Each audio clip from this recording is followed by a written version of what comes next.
Queridos padres, queridas hermanas, queridos peregrinos, queridos fieles, al término de esta peregrinación,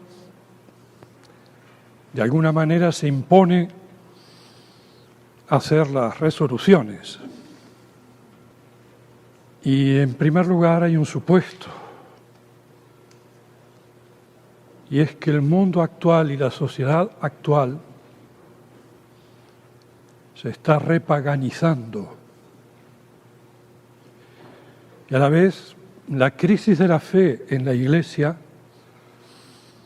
se agudiza por el abandono de la tradición, la ruptura con la tradición y, por así decir, con la demolición casi sistemática de todos los bienes de la Santa Iglesia. Con lo cual, todo el mundo es ahora tierra de misión. México es un país de misión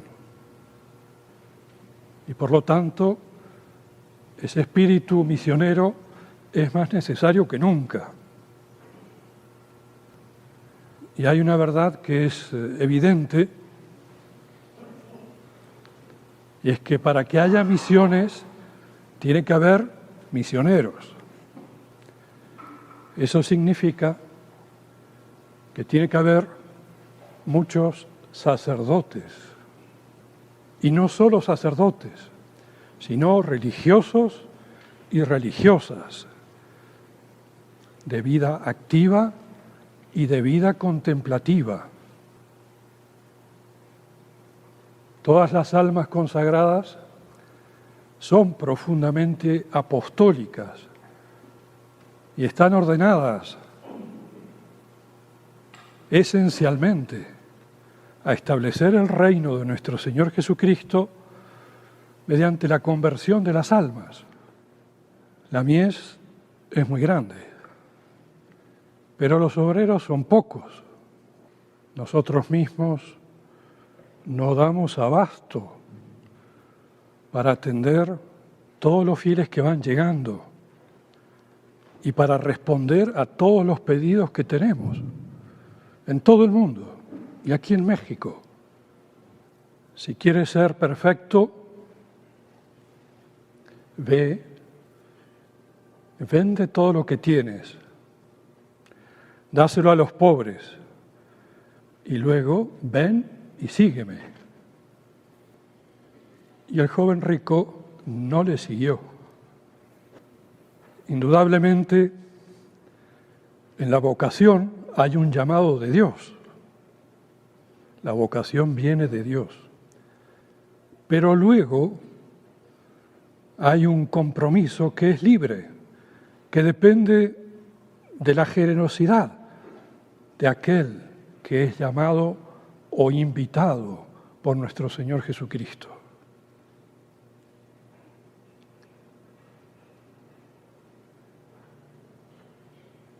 Y hoy más que nunca hace falta esa generosidad.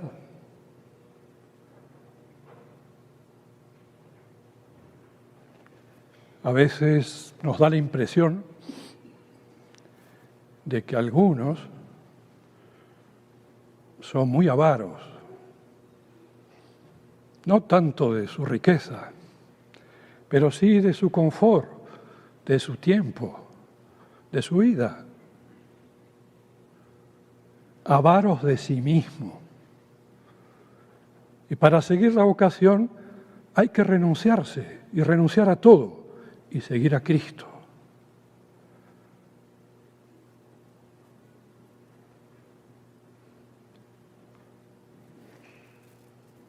La segunda reflexión que quería hacer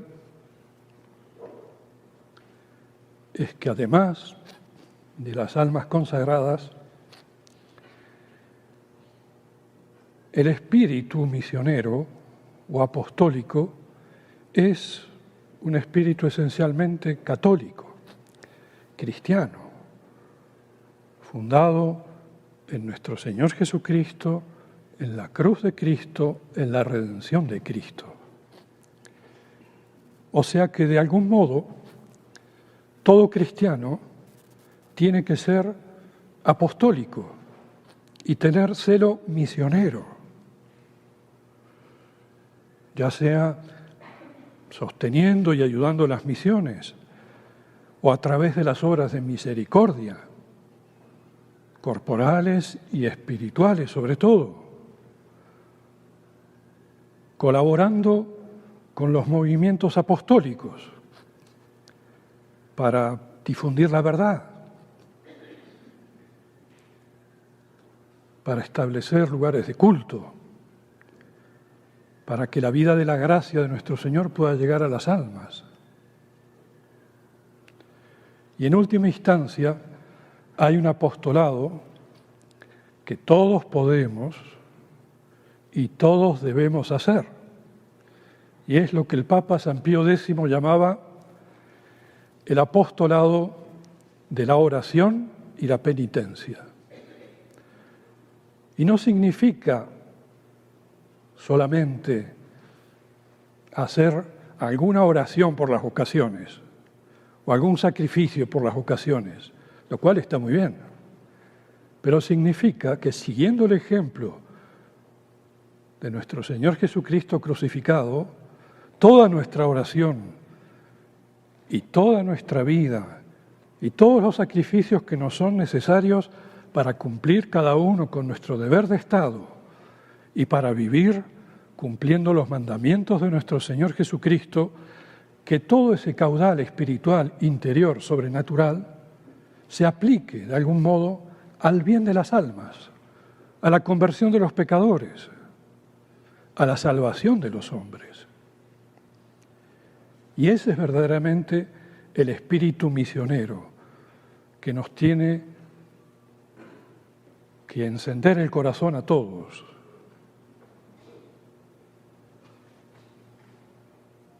El Papa San Pío X tiene una muy bonita carta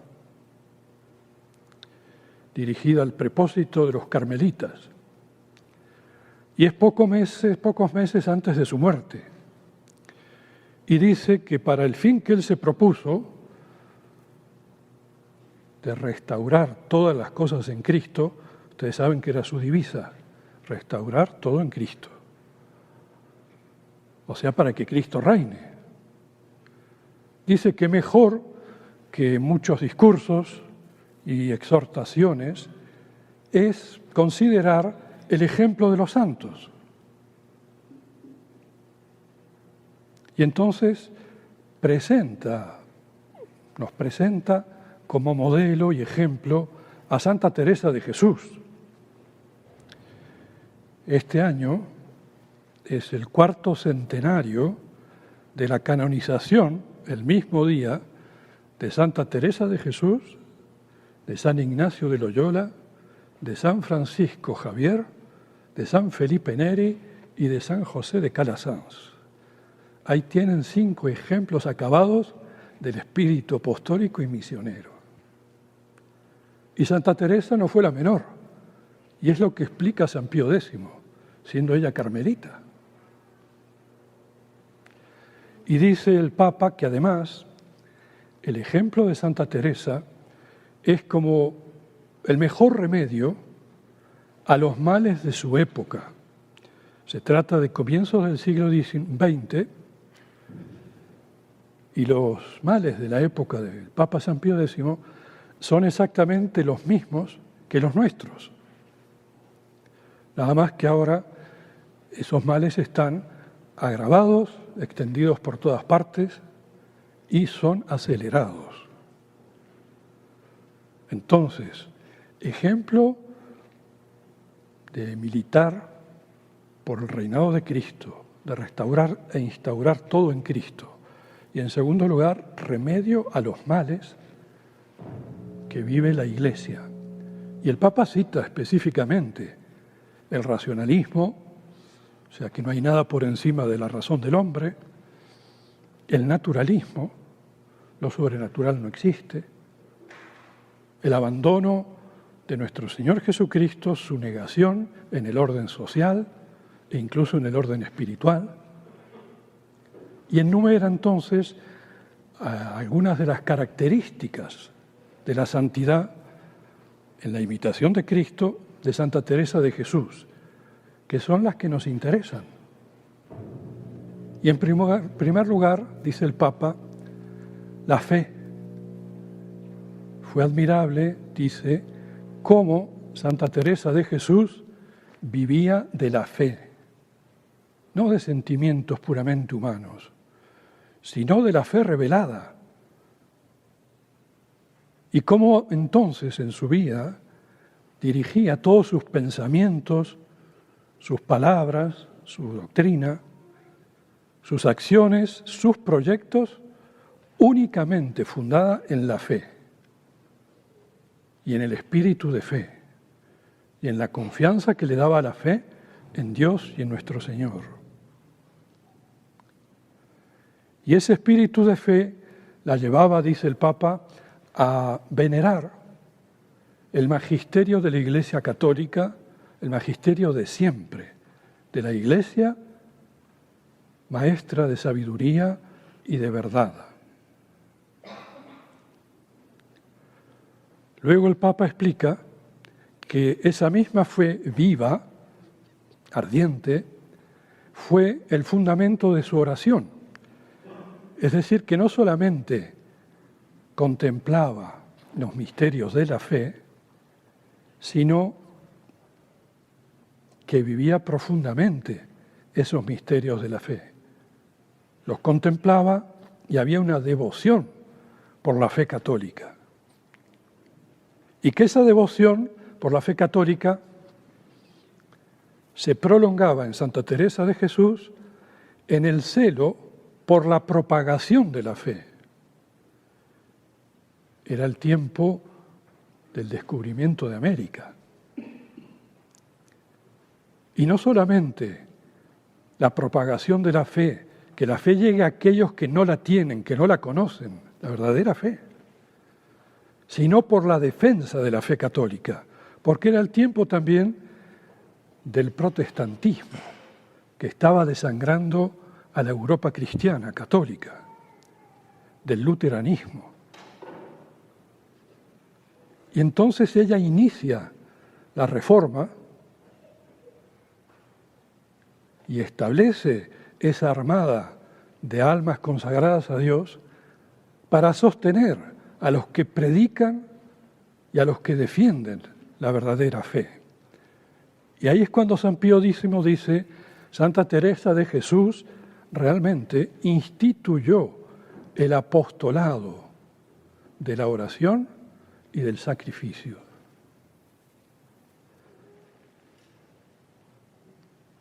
La segunda característica,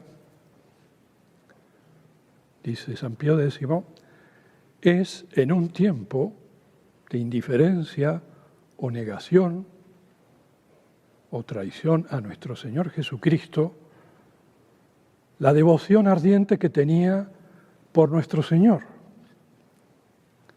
e incluso por la santísima humanidad de nuestro Señor Jesucristo, en un tiempo que no era tan común.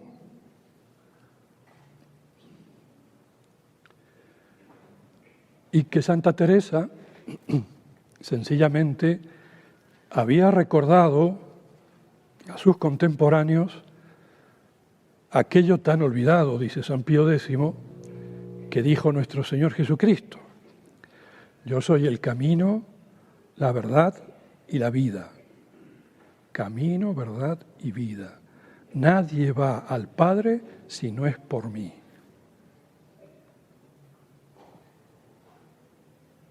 Y entonces ella dice, buscaba todo de nuestro Señor. Era la fuente a la cual ella iba a beber. Nuestro Señor era su maestro en la práctica de la virtud, es decir, buscaba imitar a nuestro Señor Jesucristo. Y era el guía en su vida de oración. Y esa devoción a nuestro Señor, e incluso a la humanidad santísima de nuestro Señor, dice San Pío X, le permitió conocer el misterio del Verbo de Dios, porque nuestro Señor Jesucristo es hombre, pero es Dios, es el Verbo de Dios hecho carne. Y a través del conocimiento del Verbo de Dios, dice el Papa, pudo Santa Teresa entrar en los secretos de la Santísima Trinidad, es decir, gustar y contemplar a Dios tal cual es, que es uno y trino. Entonces, la fe y el amor a nuestro Señor Jesucristo fueron el fundamento de toda su vida espiritual y de su vida de oración y contemplativa y de acción, porque tanto amaba a nuestro Señor Jesucristo que se consagró a su servicio y para obtener el honor de Cristo, que nuestro Señor Jesucristo sea honrado, que sea conocido, amado, venerado y servido, es decir, que reine. Y Santa Teresa de Jesús fue la promotora de la reforma de la parte masculina del Carmelo y de un renacimiento de la vida religiosa que fue ese fondo místico y sobrenatural que sostuvo a la Iglesia en la evangelización de América y frente al protestantismo, habiendo, como dijo un pontífice, ganado más almas de las que había perdido la Iglesia.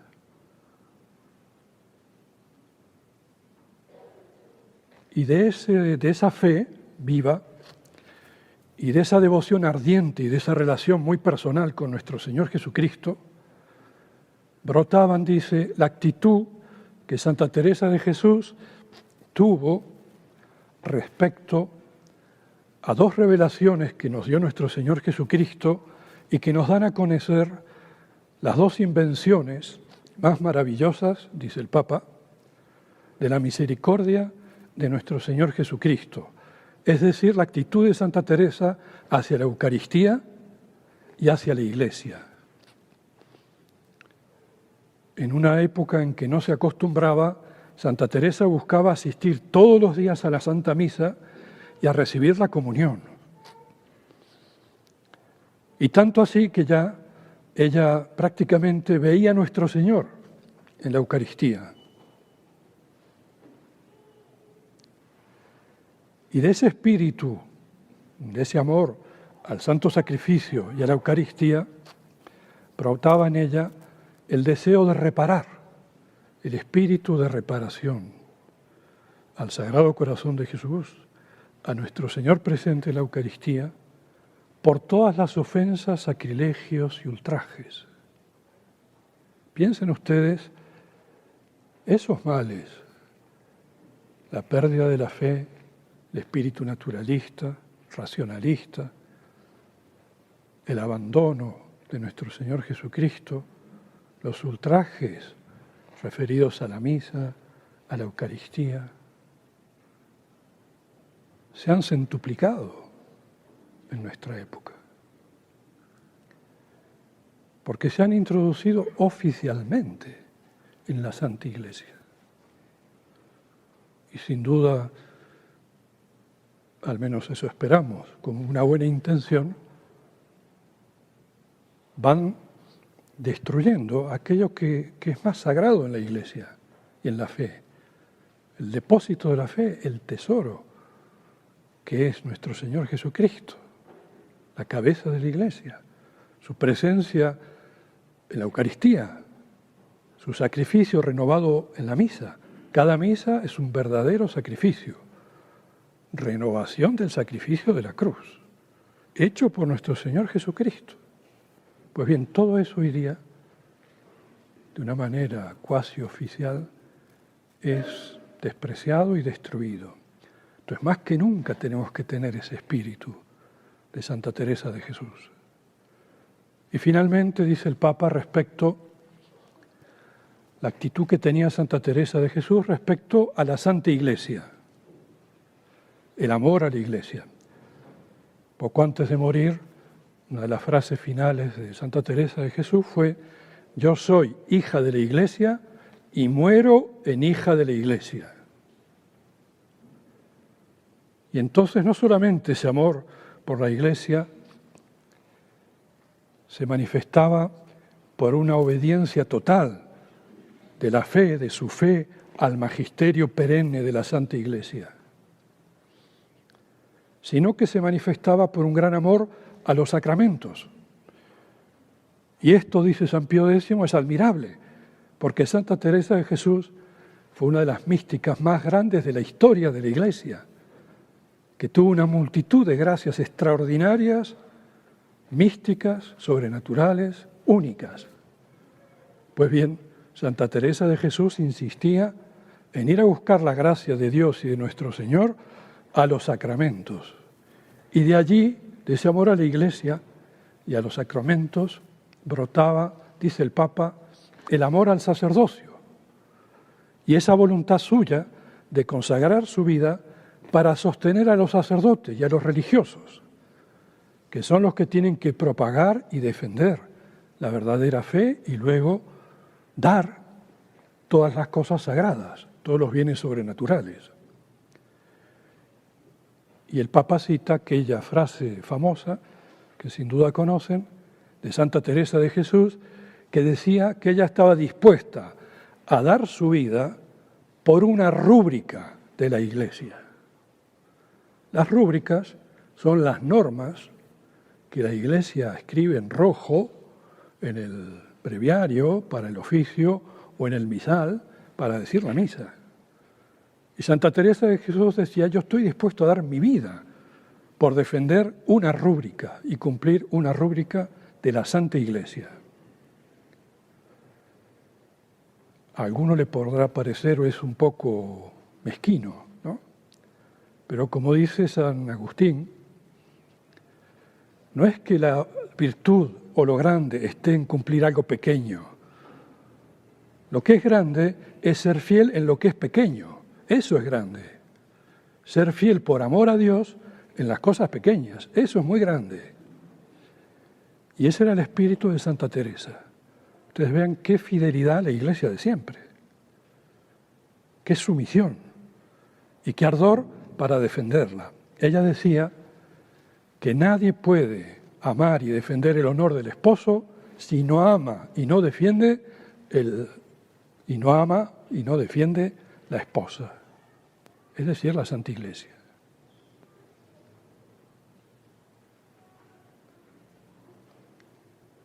Ustedes podrán tal vez leer esa bonita carta de San Pío X, que tiene mucho más, pero para ir terminando,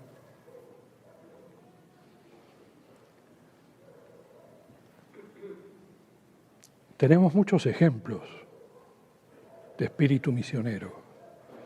Ustedes saben que los patrones, lo habrán meditado hoy día sin duda, de las misiones son Santa Teresita del Niño Jesús, una carmelita, y San Francisco Javier, un apóstol intrépido. Pero es que hay muchos más ejemplos. Por ejemplo, en el siglo XIX, una joven laica francesa, Paulina Jaricot, fue la promotora en Francia, y eso luego prendió en toda Europa, de un movimiento de los laicos y de un gran fervor en apoyo a la propagación de la fe y para sostener a los misioneros, de todas maneras, con dones, con oraciones, obteniendo las vocaciones.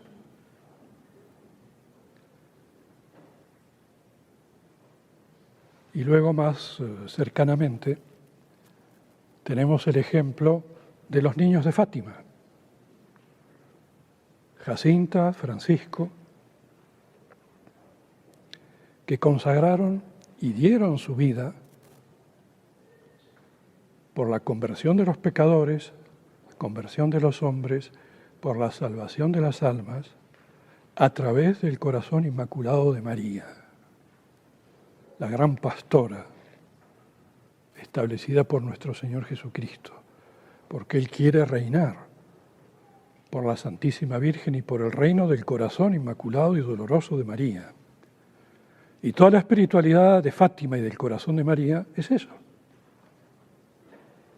es consagrarse al amor a nuestro Señor, a la reparación, a Dios y a la salvación de las almas, por una caridad eficaz, pero también por ese espíritu de oración y de sacrificio. Basta pensar en Jacinta, el ardor que tenía, ofreciendo una niña, sus oraciones sencillas y sus sacrificios sencillos por la salvación de las almas, por la conversión de los pecadores. Lucía, Dios la dejó para que hiciera conocer y amar el corazón de María, siendo carmelita, y eso es también una vocación apostólica. Pues bien, con más razón, todos nosotros podemos pedirle a la Virgen, a la Santísima Virgen, pedirle al corazón de María, a Nuestra Señora de Guadalupe, que nos conceda esa gracia. El celo apostólico y misionero. Y el celo es el ardor de la caridad, es el ardor del amor a nuestro Señor Jesucristo, al reino de nuestro Señor Jesucristo, pero es que Él reina mediante la conversión y salvación de las almas. El Padre glorifica al Hijo y el Hijo glorifica al Padre mediante la conversión y salvación de los hombres. Que la Santísima Virgen entonces, en este día, nos conceda a todos y a cada uno, según nuestro estado, ese ardor, ese celo del amor de Dios, de nuestro Señor y de las almas. En el nombre del Padre, y del Hijo, y del Espíritu Santo. Amén.